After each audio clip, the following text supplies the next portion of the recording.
I'm going to hang up this phone, and then I'm going to show these people what you don't want them to see. I'm going to show them a world without you. A world without rules and controls, without borders or boundaries. A world where anything is possible. Where we go from there is a choice I leave to you. How's it going, guys? This is BigMikeTheTerror from Truth, Freedom, and Prosperity. Thanks for checking out this week's episode of the Terror Report.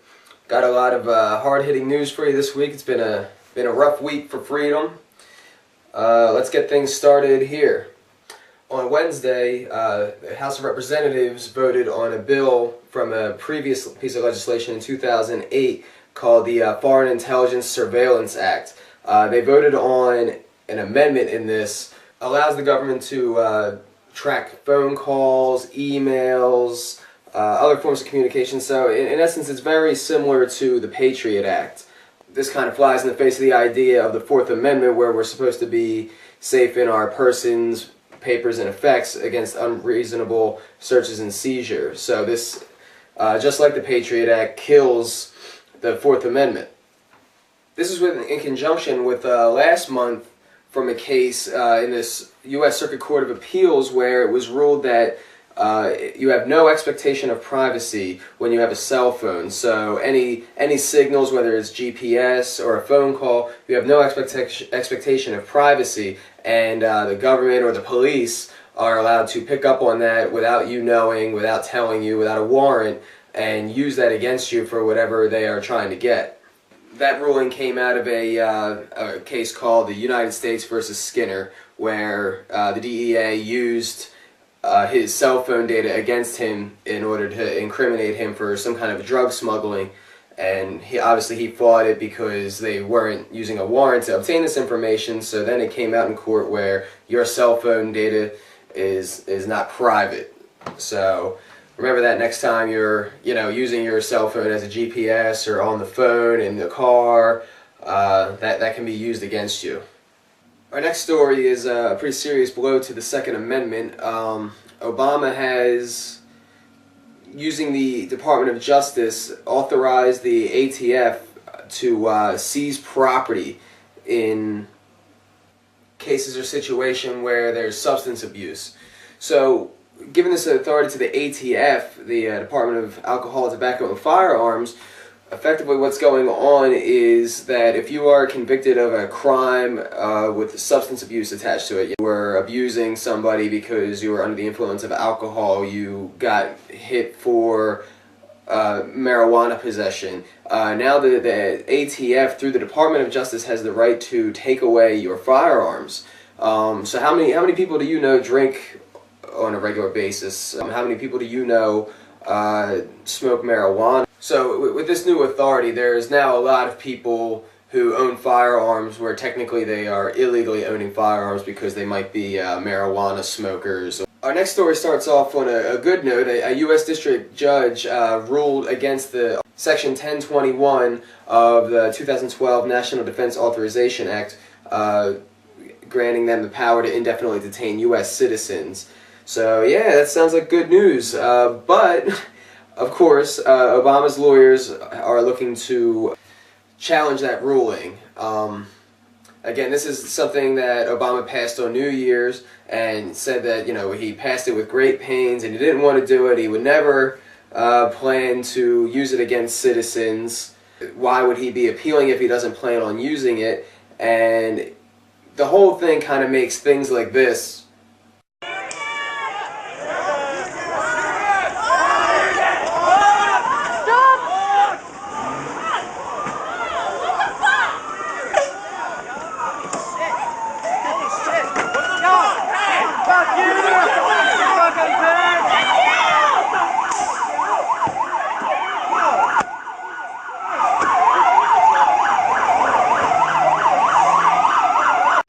A phone call that I'm promised by the Constitution.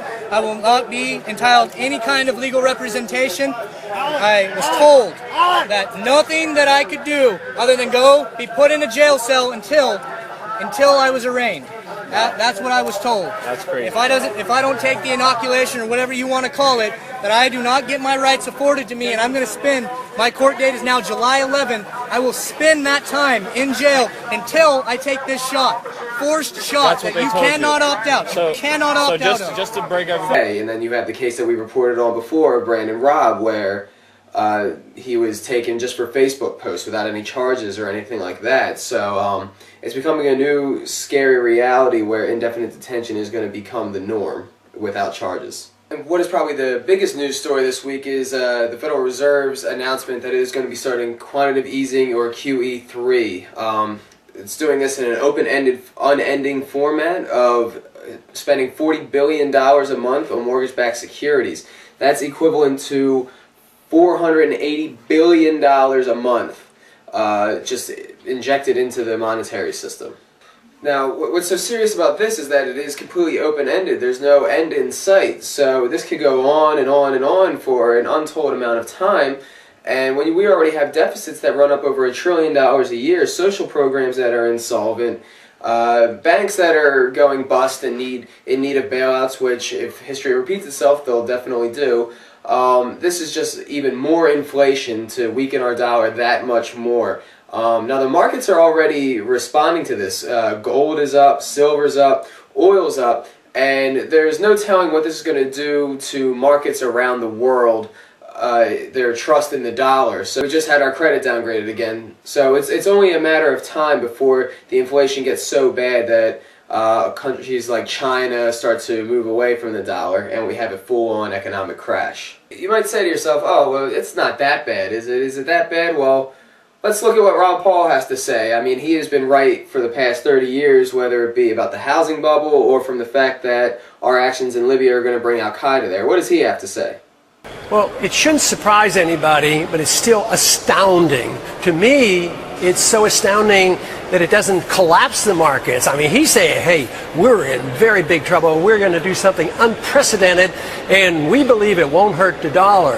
And yet the stocks say, hey, we love this stuff. But the dollar didn't do so well today, and the real value of a dollar is measured against gold, and gold skyrocketed from its very low to its highest. It was like a $60 shift. So it means that we're weakening the dollar. We're trying to liquidate our debt through inflation, and the consequence of what the Fed is doing is a lot more than just the CPI. It's all has to do with malinvestment and people doing the wrong things at the wrong time. And believe me, there's plenty of that. And the one thing that Bernanke has not achieved that frustrates him, I can tell, is he gets no economic growth. He doesn't do anything with the unemployment numbers.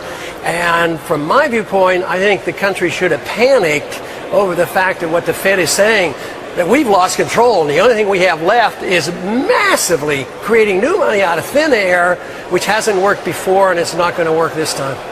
Another very serious story this week is a group of people attacked the embassy inside of Libya and killed our ambassador there and 3 of his staff members. Now, mainstream media is reporting that this attack was caused over fury over a video that has surfaced online of an alleged movie starring the Prophet Muhammad, and it mocks him. Now, I provided the link to this trailer in the information below, and I recommend everybody watch it, because if you watch it, you'll realize that not only is this obviously very, very low production quality, but it raises a lot of questions of where did this come from, why was it made.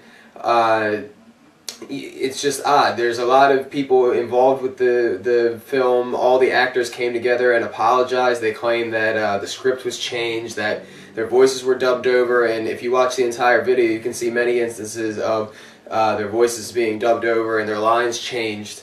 So they all came together and apologized. And on top of that, just the horrible quality of the video, of the acting, the blatant offensive material towards Islam. But that it makes you really wonder where this came from. There's some people speculating that it came from, you know, some kind of CIA op. I'm not ruling that out. But more so than that, does it really make sense that a group of people in Libya, and now in over 20 nations across the world, including places like Britain and Israel, Does it make sense that because of this film that they would attack people and murder them? Does it really make sense that, you know, in a third world country where maybe it would be harder for them to see something as obscure as this film, that's what causes these attacks? Or maybe it's a failure in foreign policy that has been unconstitutional. And now we have already sent over some military boats and a Marine team to go and take care of the situation, but at this point it looks like that's just going to evoke more of a response, and maybe we should rethink our whole foreign policy and our whole interventionist policy of undeclared wars or preemptive wars. Maybe that's what we should look at. Another thing to note in this story with Syria is the fact that there's reports of Al-Qaeda there and of the Al-Qaeda flag flying above the embassy, and this is just another example of the foreign policy that we're in being totally backwards. You know, we demonize Al-Qaeda in some cases, but then it's been very well documented that we helped Al-Qaeda in Libya, and now they're there again. The people that we trained in Iraq are turning around and attacking us. So the more you examine it, the more and more it looks like they just don't want us there. Maybe we should revise going to these countries and occupying these countries on a long-term basis. The attacks on the U.S. consulate in Benghazi, Libya were just the beginning. The first in what is now spreading across the Middle East. No, not the Arab Spring that the national media and politicians want to tell you is the birth of new democracies. Much of what is being sold to the American people by media and politicians is simply not accurate. The idea that the United States has been growing allies across the Middle East since the war in Iraq isn't true. To be fair, we had helped to create the problem we're now fighting. How? Because when the Soviet Union invaded Afghanistan, we had this brilliant idea that we were going to come to Pakistan and create a force of mujahideen, equip them with Stinger missiles and everything else to go after the Soviets inside Afghanistan. And we were successful. The Soviets left Afghanistan, and then we said, great, goodbye, leaving these trained people who were fanatical in Afghanistan and Pakistan, leaving them well armed, creating a mess, frankly, that at the time we didn't really recognize. We were just so happy to see the Soviet Union fall, and we thought, okay, fine, we're okay now, everything's going to be so much better. Now you look back, the people we're fighting today, we were supporting in the fight against the Soviets. You mentioned about Al-Qaeda during your speech, going after Al-Qaeda in Afghanistan, certainly going after them in Yemen as well. Yeah. And yet there's some concern about the U.S. funding the Syrian opposition when there are a lot of reports that Al-Qaeda is kind of heading up that opposition. How do you justify the two? Well, I share that concern. So what you need to know is what we already knew. Remember that term used by the CIA, blowback? It simply means unintended consequences of U.S. foreign policy. In the case of Libya, here's how blowback works. Al-Qaeda fighters were at the head of the Libyan opposition to overthrow Gaddafi. The U.S. knew it, NATO knew it, and millions of Americans knew it. Even so, we allowed hundreds of millions of dollars from the Saudis, from Kuwait, from the UAE, Qatar, and the U.S. to flow to those rebels. We encouraged weapons by the tens of thousands to be given to those rebels. And it was both parties here in the U.S., Republicans and Democrats, who supported that action in Libya. Today, in response to the killing of the U.S. ambassador, the Pentagon has now moved U.S. warships to the coast of Libya. Blowback. Unintended consequences of 40 years of foreign policy in the Middle East that we just do not seem to learn from. Alright, well, thanks for checking out this week's Terror Report with Big Mike the Terror. For any information from my sources and links, check out all the links and the information below the video here. You can ask me any questions if you just go to truthfreedomprosperity.org or Facebook search Truth Freedom Prosperity, or you can send me a friend request at facebook.com/BigMikeTheTerror. I'll see you next week.